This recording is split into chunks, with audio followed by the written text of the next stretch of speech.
Welcome, everyone. My name is Frida Nixdorf, and I'm joining today from the foothills of the Sierra Nevada in Northern California, which is the unceded ancestral homelands of the Nisenan people. I'm a staff weaver for the Work That Reconnects network, where we've been offering this webinars program for the past 4 years. So thank you for joining us for the Webinars and Conversation Cafe program, where we are providing a wide range of rich educational and supportive online events for our global Work That Reconnects community. Our intention is to strengthen the web of the community while reaching beyond its current edges to weave deeper connections with others who are contributing to the Great Turning in diverse and complementary ways. And today we're excited to host Jess Serrante, who will be sharing about her recently released podcast, We Are the Great Turning, released by Sounds True on April 22nd. Jess will share about her relationship with Work That Reconnects root teacher, elder, mentor, and beloved by many, Joanna Macy. She'll also share about how the podcast came to be and what she's learned. We'll have some time to experience some Work That Reconnects practices together, hear a sneak peek at an upcoming episode, and have some time for inquiries, reflections, and responses. I'm excited to introduce Jess and want to take just a moment before we begin to really settle into the Great Turning. That we are the Great Turning. This is the invitation of the podcast. Just take a moment to feel what that means in our hearts. Sometimes it can be hard to see and hard to feel in the midst of everything of the unraveling that's happening all around us and within us. Within each of us is this call to be the Great Turning, to really show up and what's ours to do. What is that for you?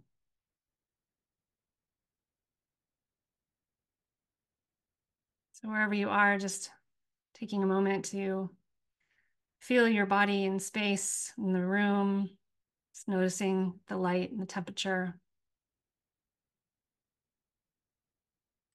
Feeling your feet on the earth, imagining your feet bare, the soles of your feet against the skin of the earth.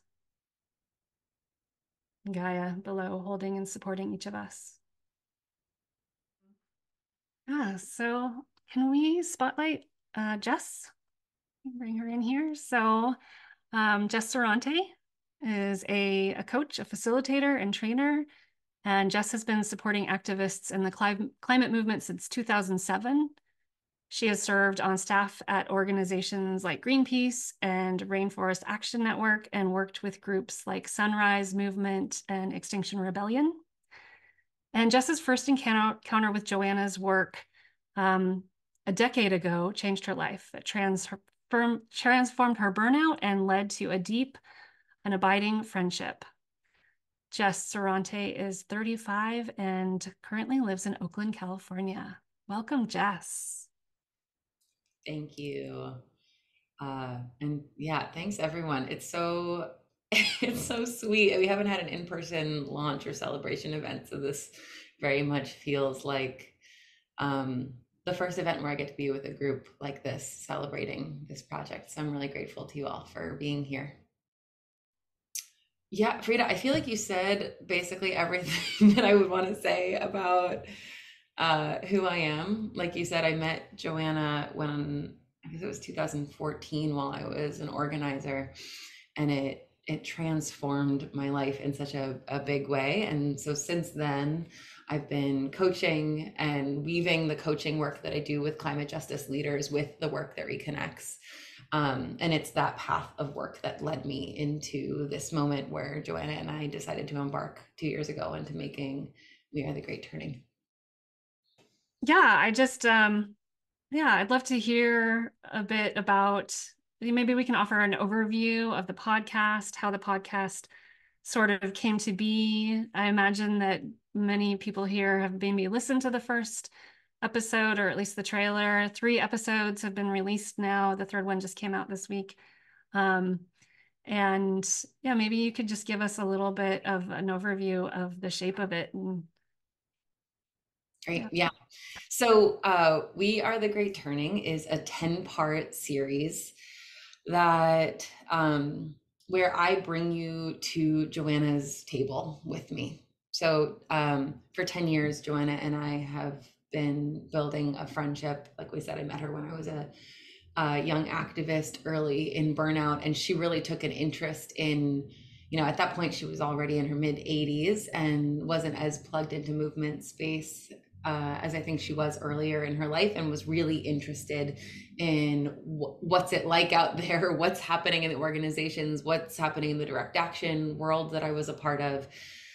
So that was the beginning of our conversation, of our friendship. And so over the last decade, we've spent many years sitting at her table, drinking tea, weaving conversations about both our personal lives, the things happening in our families, and yeah, whatever's happening in the more personal realm, with the larger things that are happening in the world, and talking and ideating about her body of work, which has shaped me so much.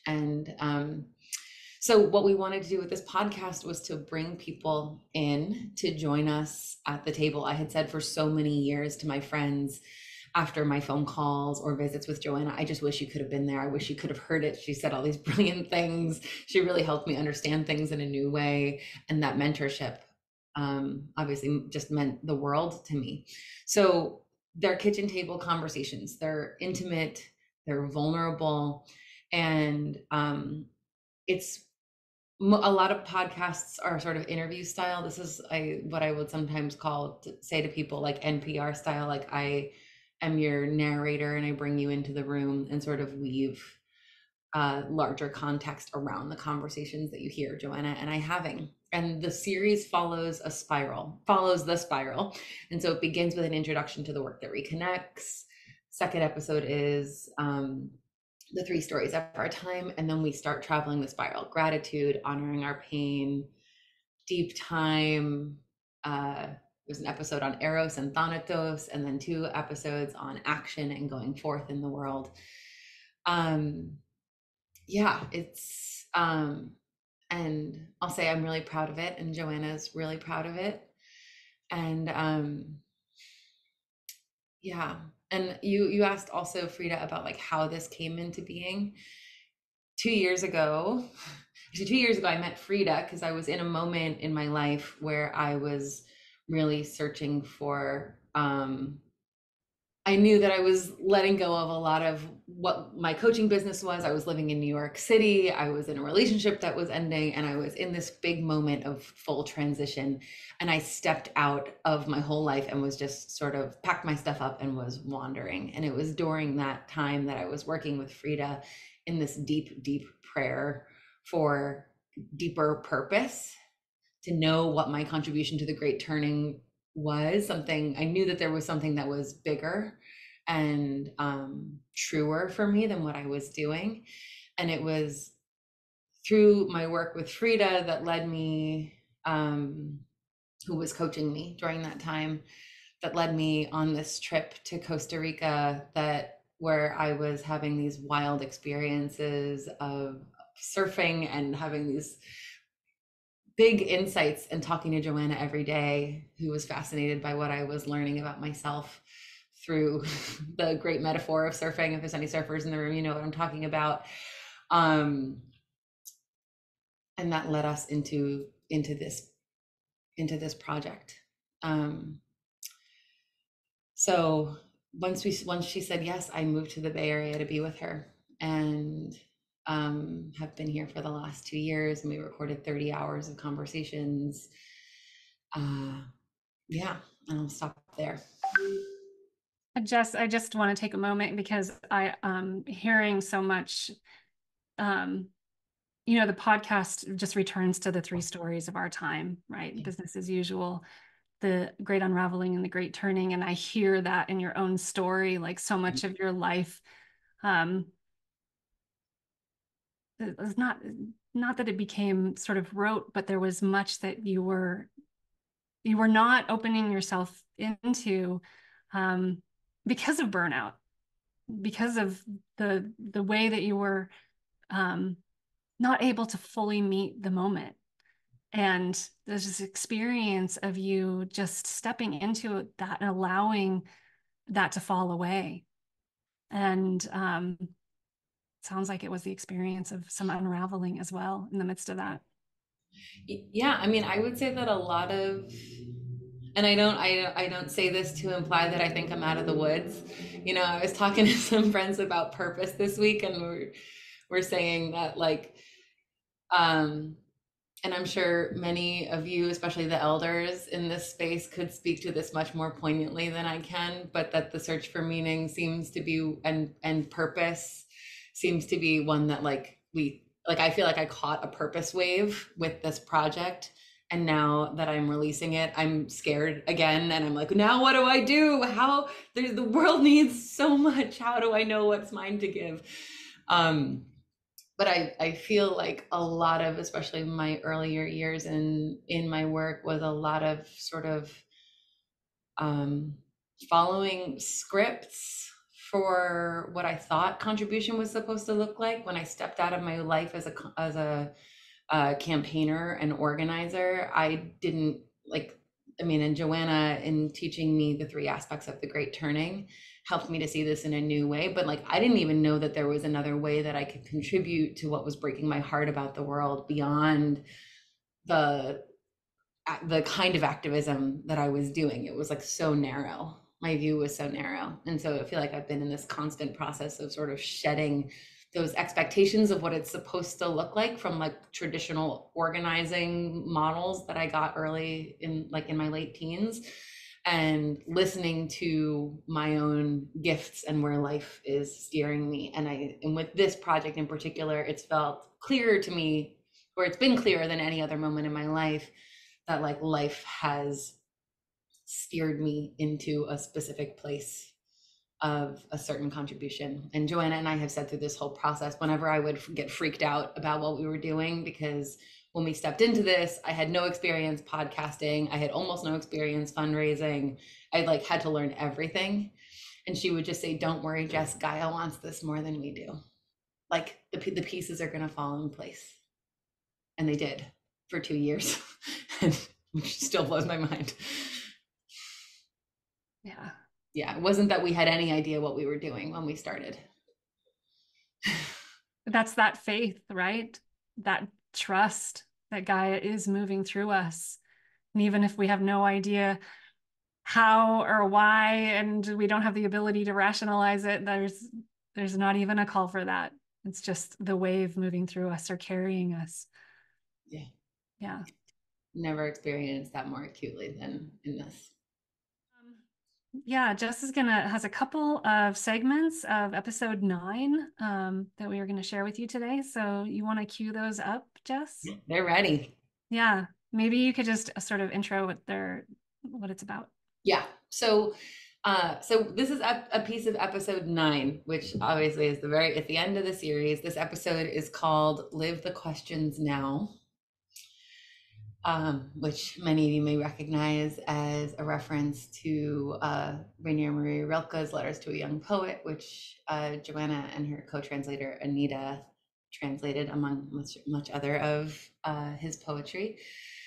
And this episode is the first in the two parts that we did on going forth. And this episode, so we've come through all the rest of the spiral, and we wanted to share this with you because today, like in this session, is so much about us and our roles in the Great Turning, and you get to really hear me grappling with this. I think that's enough for now. So what I'm going to do is I'm going to play 2 segments. I'm going to play a couple minutes from the top of the episode, and then I'll sort of bridge it and play some of the end. Go ahead, go for it. All right, here we go. There is a spiritual game that you can play. It is used frequently in Advaita Hinduism, and that is quizzing each other, who are you? And they begin to answer, I'm a person, I'm a man, I'm a student, and you just keep on asking and do that for 5 minutes, and then take turns and you reverse roles, and you keep doing it remorselessly. And it has an astonishing effect. I remember what meant so much to me in experiencing that was when I came to say, finally, trying Joanna, trying a student, trying a woman, trying a treat, just say, I'm a watcher. And how satisfying that felt.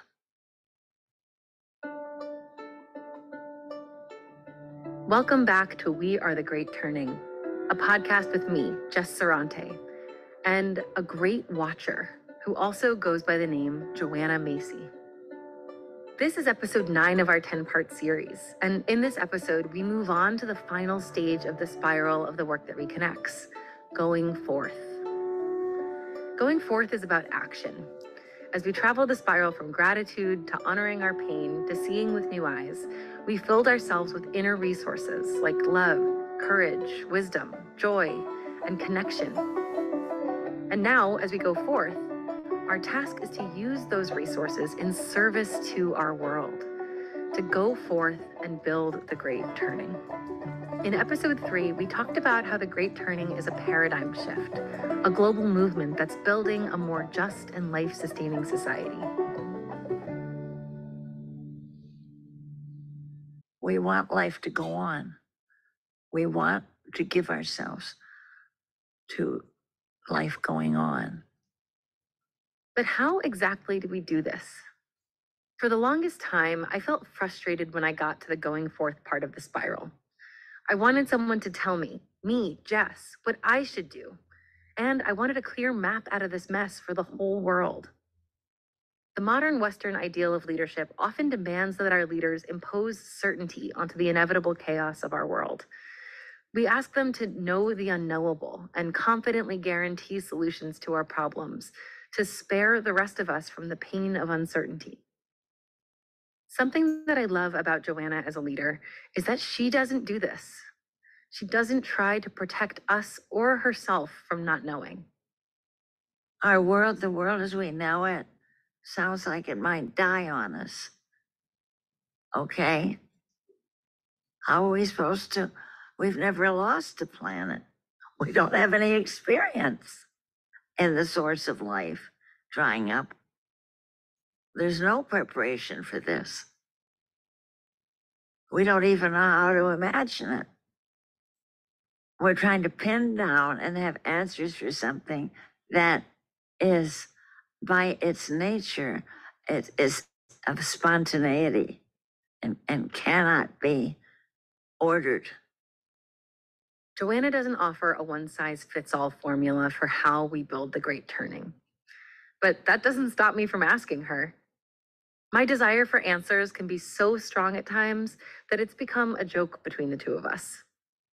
Like, I want a prescription because it's so uncomfortable. Well, go ahead. Go ahead. And then once you've expressed that prescription to somebody, say, how does that feel? It might be just what the situation calls for. But but you don't, it's just so, let's talk about spontaneity. well, I'm laughing as I say that because now it's just, God damn it. Now I'm robbed of my my desire for the prescription even. It's not that clean. I know it's not that clean. I want it to feel understandable how to stay sane with the world burning around us. I think it has something to do with her 50 plus years of Buddhist practice. But one of the things that I so deeply admire about Joanna as a teacher is her willingness to say what she does not know and to stay with me as I struggle with these questions myself.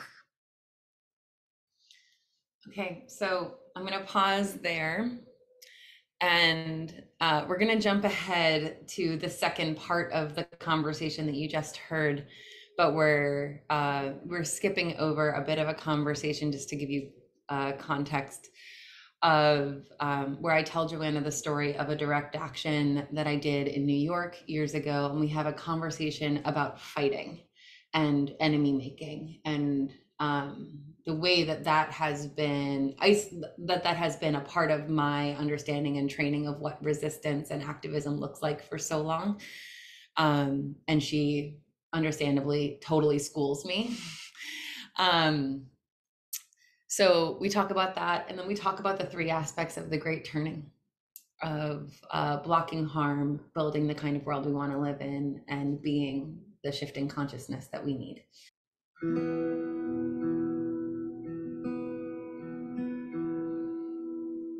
While I was in grad school, I discovered that what lights me up the most is spending my days supporting movement leaders through coaching and facilitation.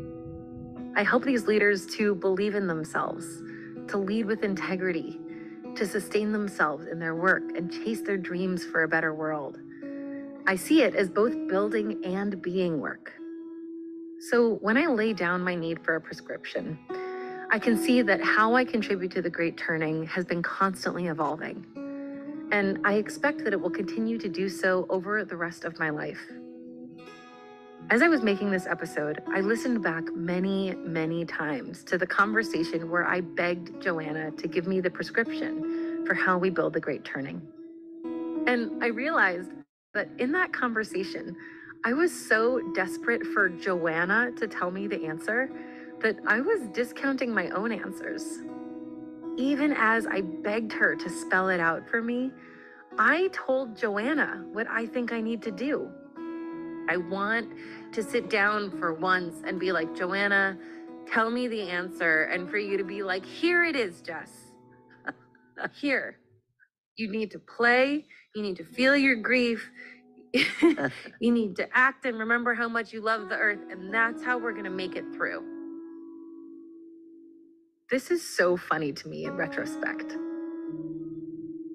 Without realizing it, I had named to her many of the things I've learned from her and my years of activism about what I can do. I was so afraid of what I don't know that I totally discounted what I do. I was desperately looking outside of myself for answers that I already had within. I think a lot of us do this to ourselves. And it's no accident that part of the answer I was seeking came out of my own mouth while I was talking to a beloved friend.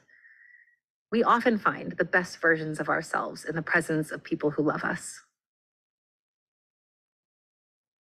When climate movement leader Bill McKibben is asked what we can do as individuals to address the climate crisis, he often says, stop being an individual. While each of us gets to forge our own winding path as builders of the Great Turning, Joanna is very clear that no matter what we do, we must do it together.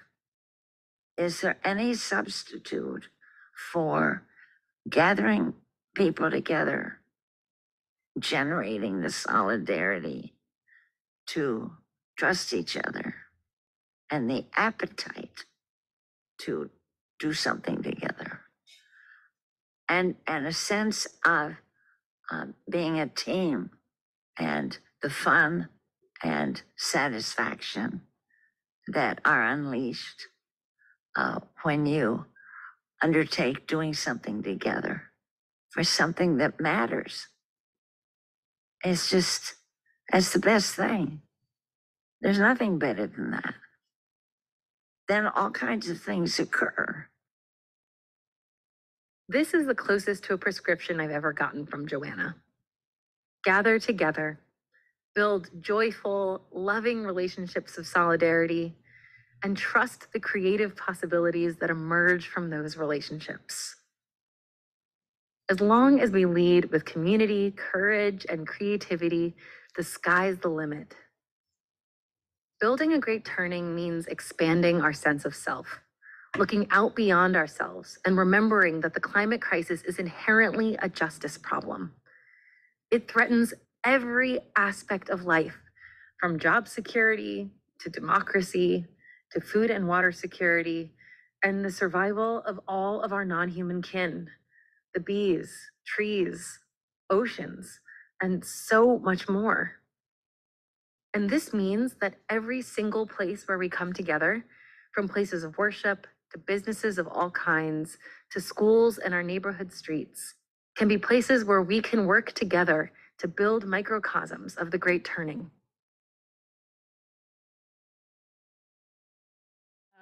Throughout the podcast, you and Joanna continually remind us that we can't do this alone, that we need to do this work in community. And you're inviting us into bringing community, doing this work in pairs, or finding someone else to speak our truth, to share our hearts and be in that place of witness. Yeah, that was the point of the whole thing. That I mean, it's in the title, right? We are the Great Turning.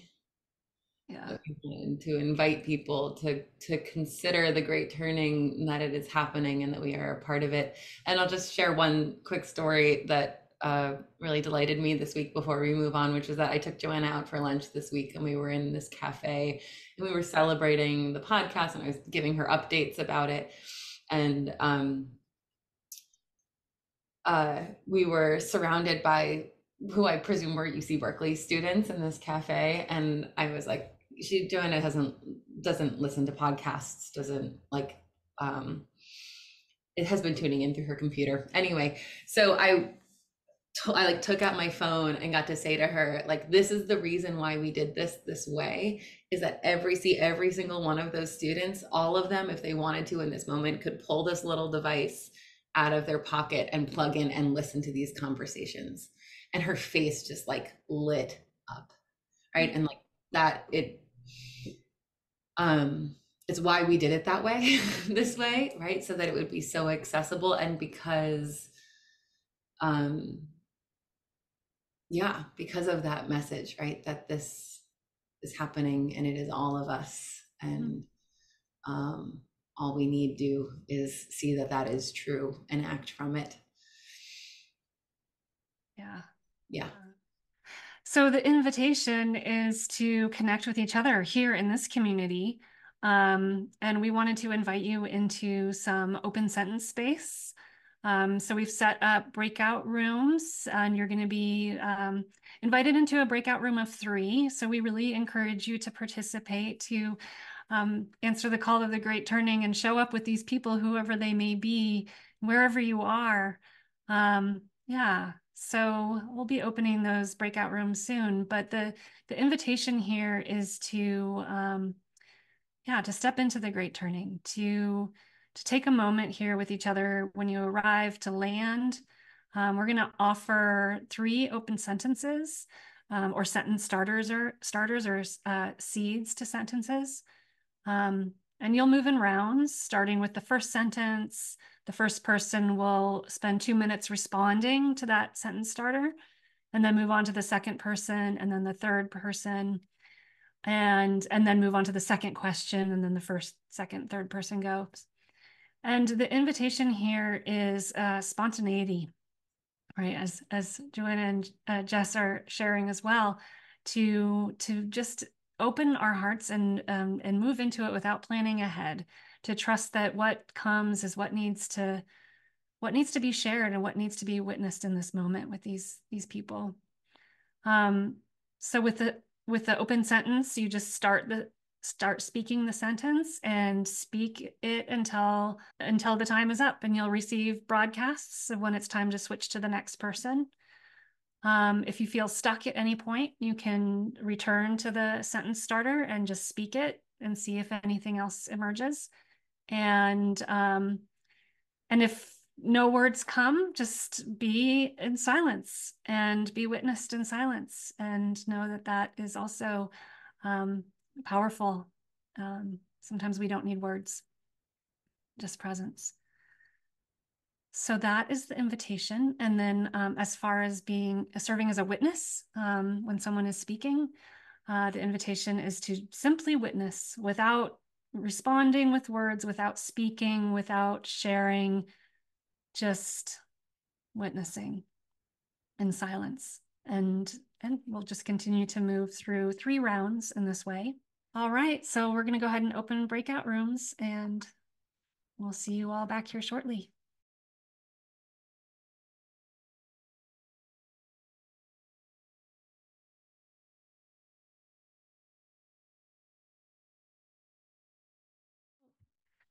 We just want to take a few moments to hear how your experience was, what came up for you in your breakout room, not necessarily sharing what others said, but for you, what maybe emerged? If there were any new insights or anything that you would like to share here, we invite you to share in the chat. And maybe if anyone would like to come in here and share with us. Aqua. I want to say how wonderful it was to connect with folks around the planet. We're, from very far away from each other, but to feel that support of being with like-minded individuals, and it was just so good. Yeah, that's. Yeah. Thanks, Aqua. Ellen. Yeah, just in answering those questions, I found such self-knowledge. I'm really blown away. I was not expecting this. So very grateful for the questions and also for my 2 partners. Yeah, it's almost like the open sentences invite us into vulnerable space, a place of spontaneity, and allowing ourselves to really step into that with people who are maybe strangers, but actually aren't. Thanks, Ellen. Marianne. I had to make up what the great turning is. So just, that was interesting. Like I had to make up my own, but I really appreciate the questions. And this was a perfect opportunity for me to feel like I could share in a way that, how you had the prompts up there and we were all respectful of each other. And I really want to be in groups like this where, that kind of sharing is really respected. I've been in too many groups where somebody overpowers and talks too much, and this is really, really nourishing to me. So thank you. Yeah, the framing of those timestamps on our sharing can be supportive in that way too. Yeah, thank you. Thanks, Marianne. Diego Iteran. Hey, hi. Well, I wanted first to thank you for the questions, the prompts. I think they were great. And I think what happened in our room, in our breakout room, is speaks to this thing that I encounter over and over in groups when we do similar practices, which is the wisdom of the group and how there's a truth that is built by the group, that it's larger than the individual, and something larger emerges. Yes, I think that's part of the exercise itself. It's showing the lesson. I don't know how to say it. Yeah, thank you. Beautiful, thank you. Elena. Thank you so much for this group activity with the prompts. It kind of, in addition to what everybody already said that I agree with and that I experienced, what I found so striking is how immediately humanizing the experience was. Like it's so when we say, like, it becomes a vulnerable space, the word vulnerability, it might have sort of more negative associations, like, oh my God, we're afraid and so on, but it really, that vulnerability, like, everybody's just a human being. It's just a human being. And so and boy, for me, what's the next thing? The next immediate thing I want to do is I want to look at everything in the world like that. Oh my God, there's a bee, there's a blossom, a rainworm. It's raining here. The worms are coming out, right? To just truly see everything like all these sort of projections, and just let all of those assumptions fall and just see the thing in itself. And so thank you for this deeply humanizing group experience. Thank you. Thanks, Elena. Yeah, and let's hear from Nella, and then we'll move on.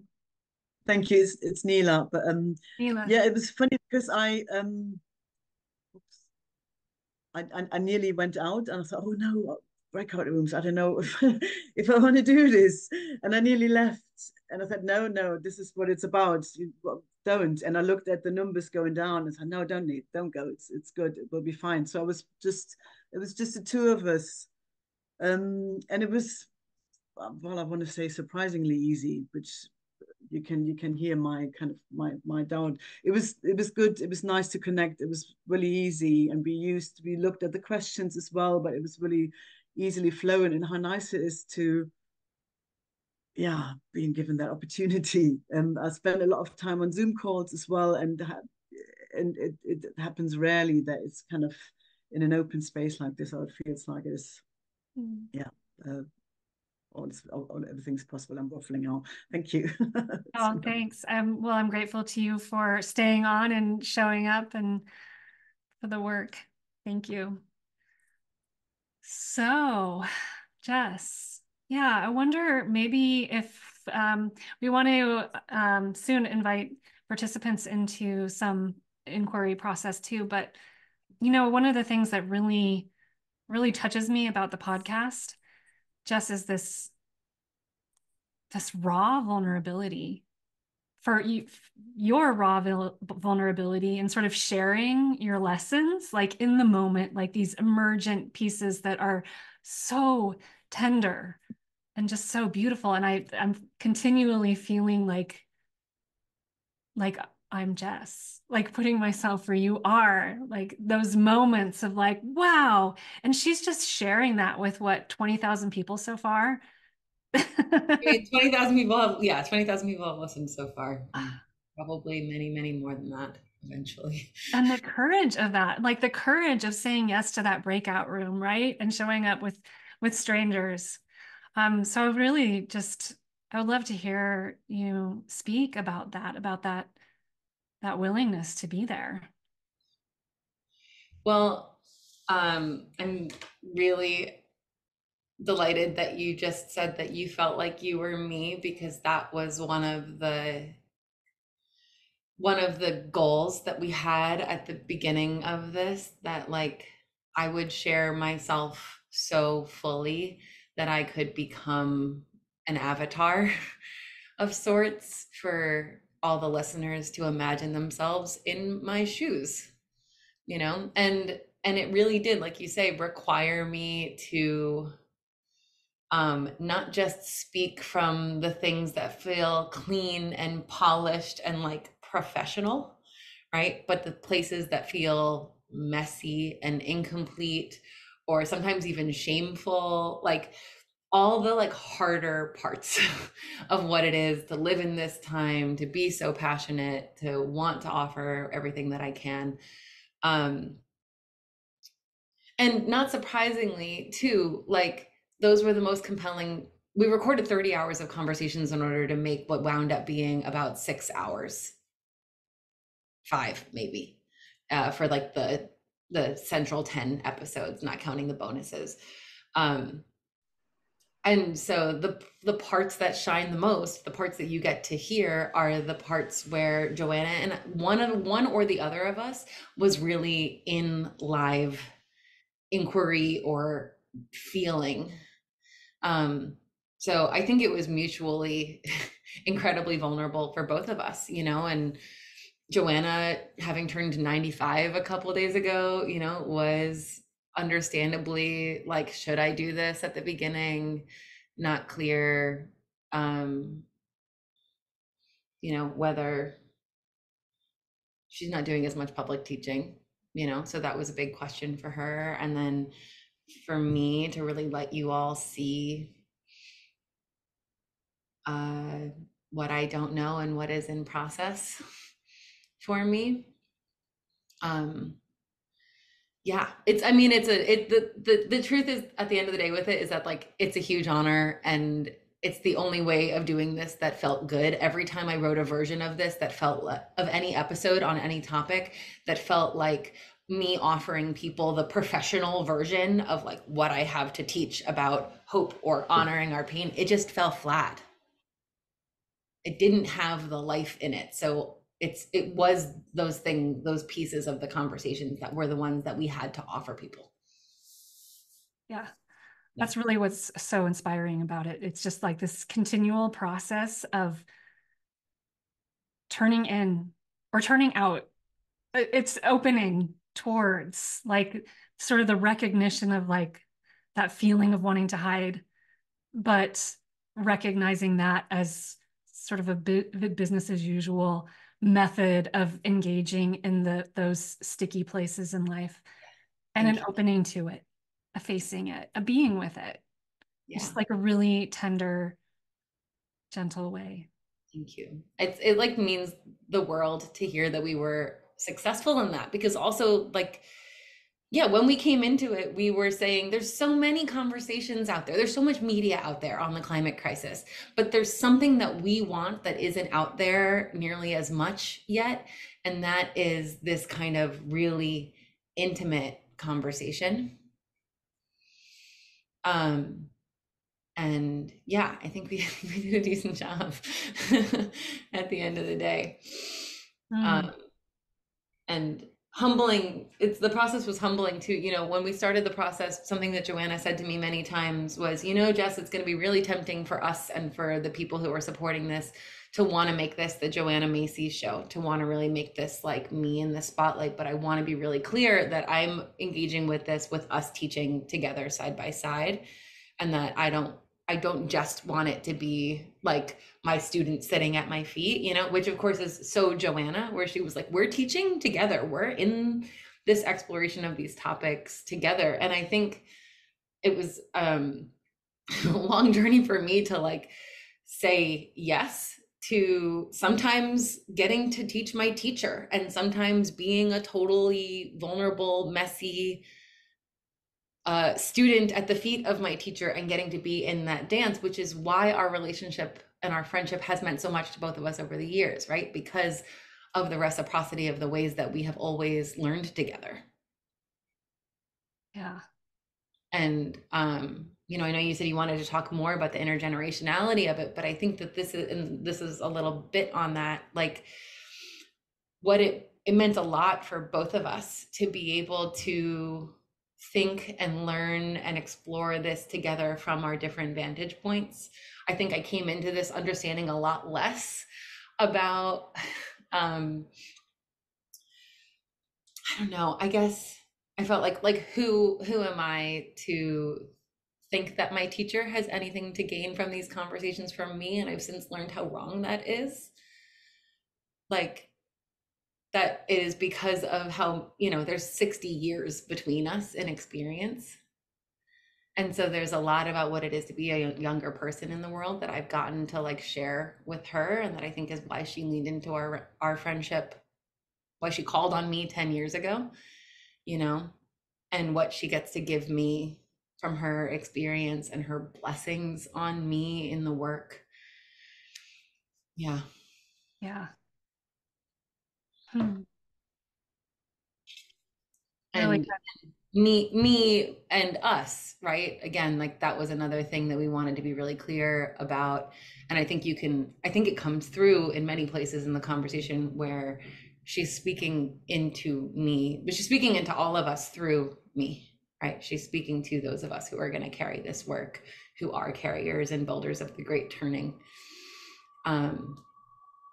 And I think any of you who have had the honor of spending time with Joanna have probably had that experience, because it's just so true to who she is and how she is with people.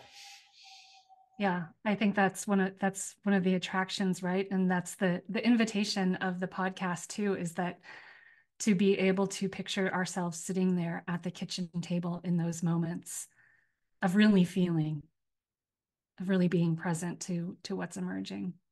Yeah. Yeah.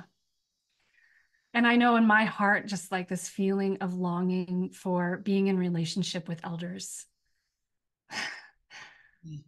just being in that space of reciprocal relationship that's being witnessed, that's being present to this moment.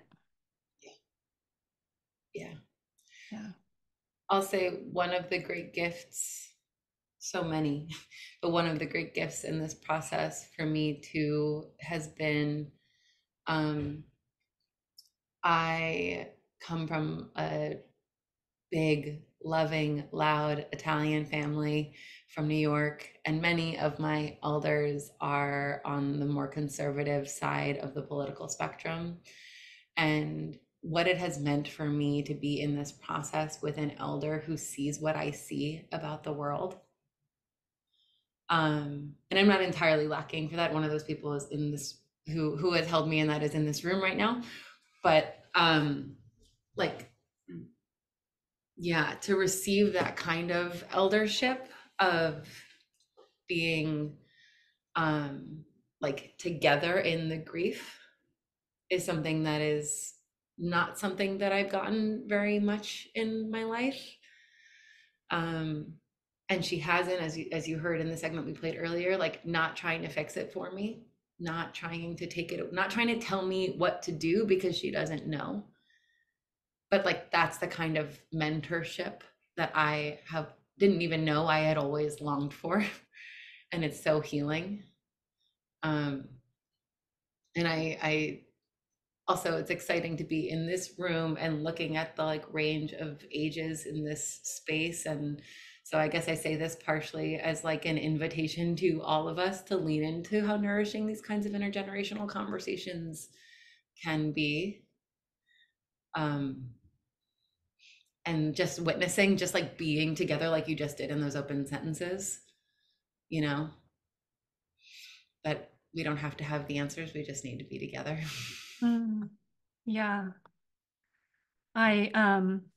Well, one, I'm noting that there's a flurry of activity in the chat, which has been hard for me to track. But I did note that someone is requesting that we speak slow down a little bit, because it can be hard to track. And so I'm just sort of setting the intention. Appreciate the invitation to speak a little slower. Yeah, and to just slow down. And I am really excited about everyone in the space and would love to open it up again.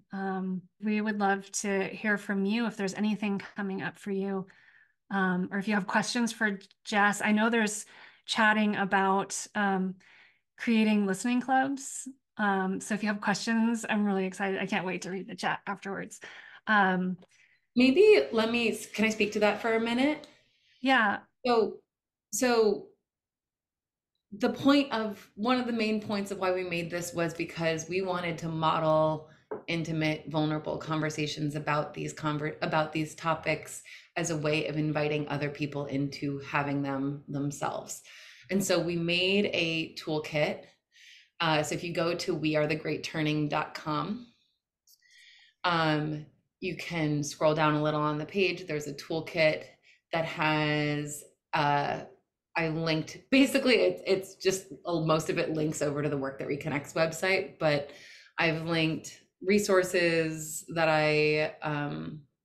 that are sort of like addendums to each episode topic, as well as conversation prompts and Work That Reconnects practices that folks can do correlated to each episode. And there's an invitation for folks to host podcast clubs.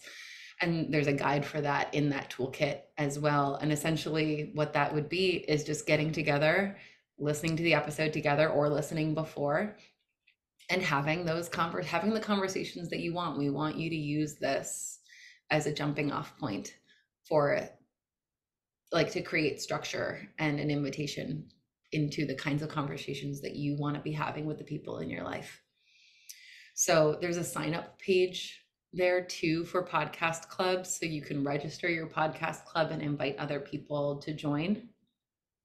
And you can also see other clubs that are being hosted and email the hosts. So you can find all of that, all the links to that stuff on the toolkit page at wearethe.greatturning.com. And before we close, we still have time, but we'll tell you how to save the chat. So if you really want to connect with others, you can put your email in the chat, and I really would love to find a way to support you all in connecting too. So yeah. Great. I do know, Jess, that we were talking about another clip that you wanted to share, and I'm wondering if maybe right now we open it up to participants sharing, and then maybe share that clip before. I'm not attached to sharing it. If okay, we'd let's see how it goes. Yeah. Yeah. So yeah, questions, insights, Lena. This is my attempt to be brave and speak up right now. And I know I need to. This has been an extremely eye-opening and beautiful experience, and the podcast is amazing. And as a human being who holds a lot of power and potential to do great things, but someone who's been held back and is currently working on my own workshops and developing my own work. This has been a catalyst. So thank you so much, Jess, for your podcast and just allowing vulnerability to be an accepted place in our society. This is the transformative work that I want to continue, and that allows us to grow as human beings. And yeah, so I wanted to thank you also for asking the right questions. I think a lot of the times we tend to ask the wrong ones, and that's a big part of the problem as well. So yeah, I just wanted to be brave and speak up and show gratitude and tell you that I'm thoroughly inspired. And I have hope again. I've been really low and losing hope, and this just re-inspired and reawakened me. So, and your podcast did as well to continue doing my work. So thank you. Thank you, Lena. Yeah. I also just thank you so much for stepping up. And I know that the fear of stepping up and being seen, I've been feeling a lot of that lately. So I celebrate you and being willing to do that. And Right. I can be a part of that for you. And I just wanted to say, when you said talked about asking the right questions, if you were referring to the podcast, something I just want to say in response is that I asked a lot of dumb questions before the ones that you heard. Totally. So, like a lot of questions that went flat or that annoyed or frustrated Joanna or that bored both of us. So that's my experience is that that's the pathway to the live questions, is sometimes we have to ask the ones that are rote before we can find the ones that are alive and that help us grow. We're creating a playground to grow, and yeah, through experimentation. And I'm noticing that too, that playful, vulnerable nature, and that's also key.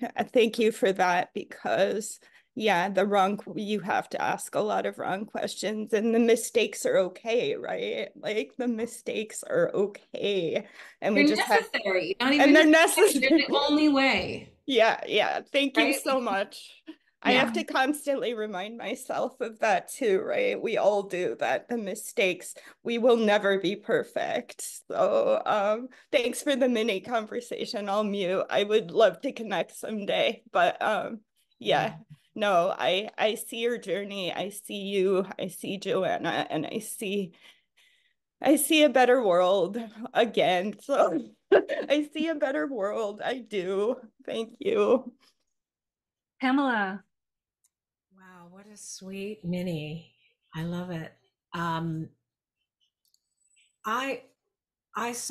met Joanna years ago, and what I'm so excited about with what you're offering is that I know that circumstances are changing where it's more in our face, but I do think that being able to step up and be part of the great turning is a practice, and it is something that one deepens into and becomes more akin to. And I love that the idea of these listening pods, casts, becoming sources of support along the path. And I wanted to go back to something you were saying with the dear woman before me. So, are part of the podcast you asking stupid questions, or did you? Because I mean, they weren't stupid; they were a moving toward. So, do we hear some of that? Because I think we need to witness some of that. We need to keep coming back to that. That if we don't embrace where we are right now, whether confused, depressed, up against the wall, we're not going to be able to really find ourselves and find our feet to walk this path. So I'm curious. I mean, you already got to hear a little bit of it, right? Yeah. Of me being like, tell me the answer. No, that was good. The ones where the answers fell flat weren't that interesting to listen to, so I'll sometimes tell you that I asked a question that didn't land and then take you into the part that was more alive. But yeah, we did our best to be really honest about the process of these conversations. And Oh, good. Listening to her speak, I felt like I was in the room with her again, and that it was very intimate. And I so appreciate you sharing that intimacy with us. Thank you. Thanks, Pamela. Just one little response to that to close out that conversation is that, like, and it's, if you've listened to episode 1, you've heard this, but one of the most vulnerable, challenging parts of making this has been how close to the end of Joanna's time on this planet with us we are making this.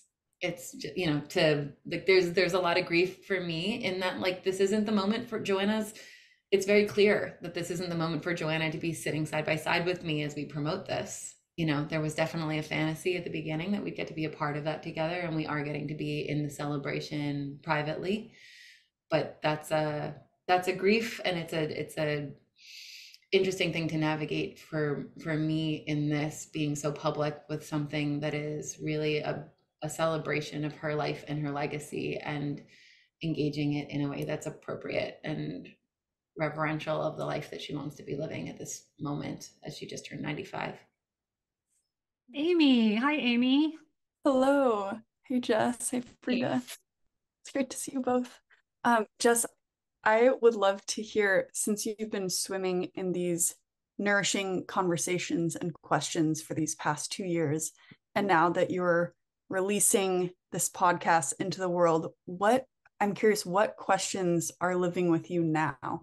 Okay, so just to speak to, like, this week, I can't actually say that a lot of the questions are the same in some ways. It's like how we talk about the spiral, we say it's a spiral for a reason and not a circle or a cycle, because every time you go through it, you get something new. Like this week, the question that I've been most in, so as I shared earlier, my entry into any sort of organizing or activism was through student work.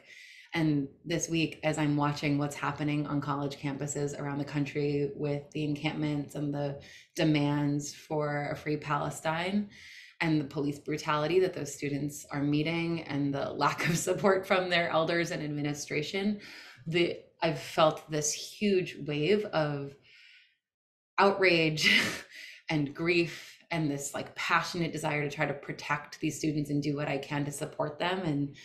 And I've been in this question of, like, what is it? This is yet another face of what it is to live the great turning in the midst of unraveling and the midst of the violence of business as usual. And Joanna has said to me for many years that, like, when I first came into the work, I used to think, like, oh, the great turning is like a bridge. It's like, oh, we can, like, make a left turn here and go choose the great turning. And it took a long time for Joanna to, like, get it into my head, to be totally honest, that, like, no, all 3 of these stories are true. All 3 of them are happening right now, and we get to choose the one we give ourselves to. And how to do that when the intensity of unraveling and the intensity of business as usual is what it is. And I've been feeling the intensity of it bigger in these last couple weeks as this is happening, and these last couple months as the assault on Gaza has been what it is. So yeah, so that's the question that's most alive for me right now relative to this work, is like, how do I continue to show up as fully as possible in service of the outcomes that I want when things are as dark as they are, or I'm as frightened as I am, or in as much deep grief? And I don't think I'll ever have an answer to that question, for whatever it's worth. I think it's that episode that we played a little bit of earlier is called Live the Questions Now, because the way we land the episode that is about our contribution to the Great Turning is that these are questions that we just get to continuously live. Right? That whole quote from Rilke is live the questions now, and then someday, perhaps maybe someday, we'll find ourselves living among the answers. Mm-hmm. Maybe. Yeah. So beautifully articulated. Thank you. So we were talking about closing with an invitation to like feeling into our place in the Great Turning, or recognizing our place in the Great Turning. Do we want to invite that now, or do we? I am loving this conversation and don't want it to end, but I know we have about 13 minutes, so I will let you, as our great facilitator leader, determine where we go, Frida. Why don't we just take a minute and pause, because there's so much richness in the chat. And if anyone's following along and wants to take a moment to catch up, I posted a really beautiful poem. Thank you for posting that. Yeah, be patient toward all that is unresolved in your heart, and try to love the questions themselves, like locked rooms and like books that are now written in a very foreign tongue. Do not now seek the answers which cannot be given you, because you would not be able to live them. And the point is to live everything, live the questions now. Perhaps you will then gradually, without noticing it, live along some distant day into the answer. So the invitation now, and we would welcome anyone to put your hand up and share, or paste in chat. I recognize that we are the Great Turning when we are the Great Turning. Each of us, all of us, as a collective, we are the Great Turning. An ode to embracing the uncertainty and discovery process of life. When we focus intention collectively, we say what's in our hearts. When in rooms like this, when we let go of fear, of uncertainty, of pain and suffering, when we recognize our interdependencies, all things are connected. Whatever befalls the earth befalls the sons of the earth. And we live with authenticity and respect all sentient beings and the planet. And we create a better future despite it all. And we hold the gratitude and the grief. Tears roll out when listening to others' truth. When we have the courage not to fall into despair and connect with others. I'm wondering if there's anyone in here who wants to hop in and say hi and share what's coming up for you. For me, I was feeling it the other day when I was walking through my neighborhood alongside an oak forest. And the sun had just risen shortly before. And I looked off to my right and I just caught a glimpse of all these strands of webs, these single strands of webs. And they were all connected in some way. Maybe it's the oak caterpillars, I wasn't sure, or spiders.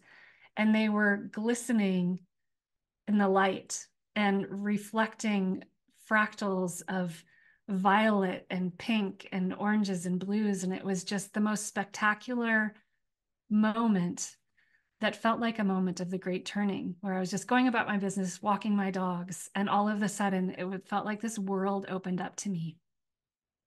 And I felt humanity and all beings within those threads and those connections, each of us reflecting light. Sangita.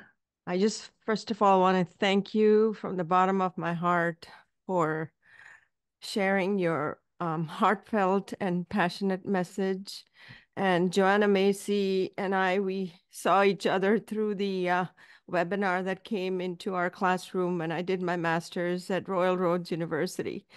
And for me to hear her voice and listen to Jess talk to her was just really heartwarming. But I was also reminded of Joanna as our matriarch. I'm so sorry. I get so emotional when I talk about matriarchs because the elephants are in big trouble, and I'm an elephant conservationist. And they teach us so many lessons in connecting with the natural world and remind us about our interdependencies, our interconnections, and to honor diversity, to respect each other and honor each other's differences. And Joanna is exactly like the elephant matriarchs that I've witnessed when I did my wildlife filming. And I just hope and pray that she continues to live for as long as she can so we can learn from her. I cannot imagine the thought of matriarchs like Joanna or Dr. Jane Goodall leaving this planet. I want to leave it with them, but I'll continue to carry on their message just as Jess does. And so I thank you for bearing my emotions and for giving me the opportunity to connect with like-minded individuals. Thank you so much. Namaste. Thank you, Sangeeta. I feel it with you. I hear both grief and gratitude in your share. Thank you for sharing so vulnerably. Yeah. And one thing, if I can share that, just to a reflection on what you were just saying, because I am so with you in the fear of the inevitable day that my mentor is no longer with me on this physical plane. And I'll say that there was a moment a little less than a year ago when I was sitting at Joanna's table with her when the wildfires were happening in Canada. We were sitting at her table and she had the San Francisco Chronicle open and we were looking at this just orange red haze. And I looked at her and I said, "Oh my God, Joanna, like what you teach, your work is needed now more than ever." And she smiled and she turned to me and she said, "Honey, this is the part that you were born for." And I want to be clear that I don't see that as like just me.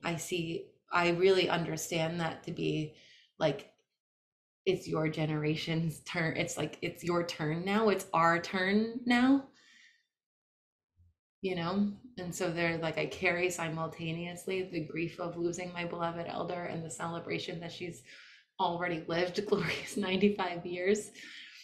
And the privilege of what it is to get to be a part of a global community carrying legacy, becoming, you know, may we grow to be matriarchs and to have her lineage and her wisdom be carried through us, you know, just as she does with her teachers, you know, the monks and family elders that had, and teachers and friends that made her into who she is and capable of giving us what she has. And this is the part we were born for.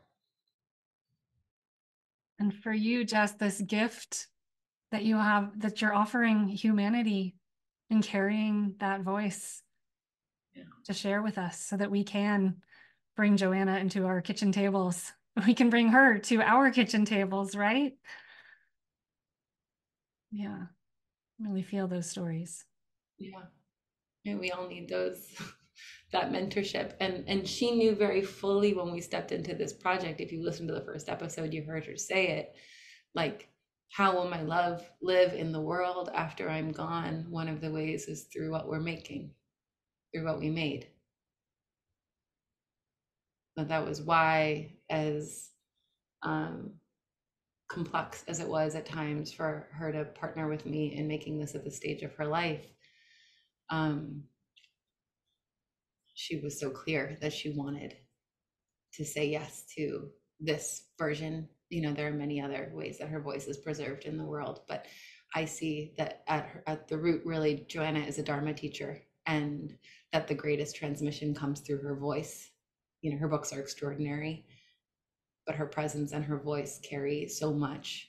And that was why we wanted to do it, because now for long after, for these last however many years of her life, and then after she's gone, we get to feel her in this way. And I hope that you all get to feel her in that way through this.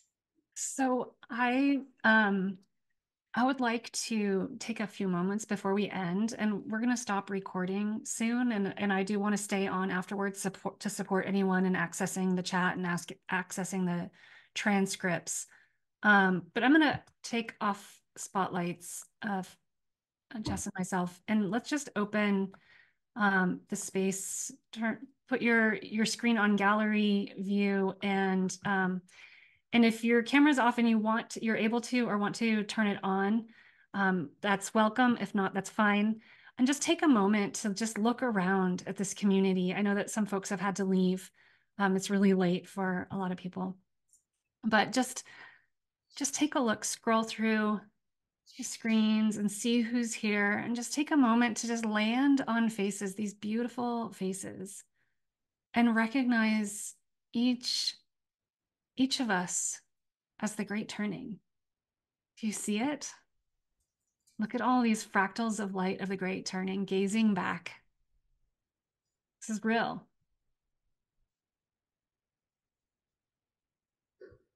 And then maybe take a moment to gaze at your own face and into your own eyes,